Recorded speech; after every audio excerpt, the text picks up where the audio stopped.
हे दोस्तों, gamma function से related एक प्रॉब्लम दिया हुआ है। कह रहा है find the value of gamma function of -3/2। तो चलिए इसे बनाते हैं।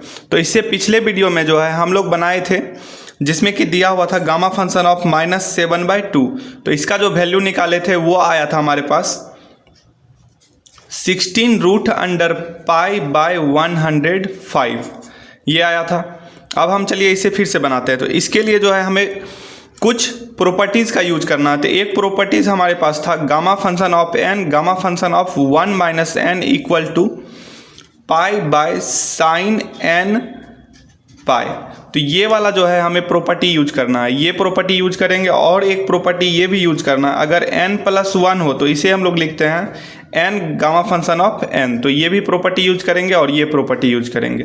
तो सबसे पहले हमें क्या करना है, इस -3/2 को जो है कन्वर्ट करना है ऐसा कि 1 - n का जो टर्म है वो इससे मैच करे। इसके लिए हम क्या करेंगे, n का वैल्यू निकालेंगे। तो n का वैल्यू निकालने के लिए क्या करना पड़ेगा, ये 1 - n इक्वल टू लेना पड़ेगा हमें -3/2।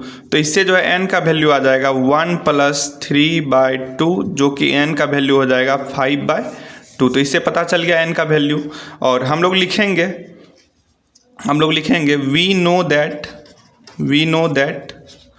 No that gamma function of n, gamma function of 1 - n equal to π/sin n pi. अब इसमें करेंगे put n equal to 5/2। Put क्या करेंगे, n equal to 5/2, put n equal to 5/2। चलिए इसे आगे सॉल्व करते हैं। तो यहाँ पे हो जाएगा gamma function of 5/2 gamma function of 1 - 5/2 equal to ये हो जाएगा π/sin n के जगह पे हम लोग लिख देंगे 5/2 और पाई। अब जो है ये 5/2 जो है इसे हम लोग क्या करेंगे, ये नीचे वाला प्रॉपर्टी यूज करेंगे गामा फंक्शन ऑफ n+1 का। तो इसे हम लोग लिख सकते हैं 3/2 + 1 और ये हो जाएगा हमारे पास -3/2 और पाई और साइन 5/2 पाई। इसका जो वैल्यू होगा 1 होगा, इसका वैल्यू क्या होगा 1। साइन n π/2 का वैल्यू जो होता है वो 1 होता है। तो इस टर्म का जो वैल्यू हो गया वो 1 हो गया। अब ये देखिए n+1 के टर्म में है, n+1 के टर्म में, तो इसे लिख सकते हैं n gamma function of n। तो ये लिखाएगा 3/2 गामा फंक्शन ऑफ 3/2 और इधर तो गामा फंक्शन ऑफ -3/2 है और इधर है पाई। तो इसे और आगे सॉल्व करना पड़ेगा, इसे फिर से हमें n+1 के टर्म में लाना पड़ेगा। तो ये हो जाएगा 3/2 इंटू, हम लोग इसे फिर से लिख सकते हैं 1/2 + 1 और इधर हो जाएगा -3/2 गामा फंक्शन ऑफ -3/2 और ये है पाई। तो इसे लिख सकते हैं 3/2। अब ये है n+1 को लिख सकते हैं n gamma function of n। तो ये हो जाएगा 1/2 गामा फंक्शन ऑफ 1/2 और इधर है गामा फंक्शन ऑफ 3/2 और इधर है पाई। तो इसे हम लोग लिख सकते हैं, ये हो जाएगा हमारे पास 3/4 और इसका जो वैल्यू आएगा, इसका वैल्यू होगा हमारे पास √पाई। इसका वैल्यू क्या होगा, √पाई। जो 1/2 होता है इसका वैल्यू क्या होता है, √पाई।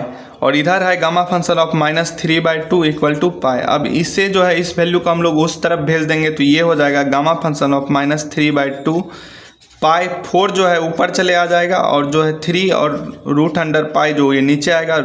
तो √पाई से जो है पाई कट जाएगा तो ये आ जाएगा √पाई। तो इस तरह जो है हम लोग लिख सकते हैं gamma function of 3/2 equal to हो जाएगा 4 √पाई/3। तो ये जो वैल्यू है ये हमारा इस सॉल्यूशन का, इस प्रॉब्लम का ये सॉल्यूशन बन गया। तो हमको जो फाइंड करना था value, find the value of gamma function of -3/2, उसका जो है आंसर आ गया हमारे पास 4 √पाई/3। तो ये आपके यूनिवर्सिटी एग्जाम में जो है ये आपको ऑब्जेक्टिव क्वेश्चन में भी पूछ सकता है।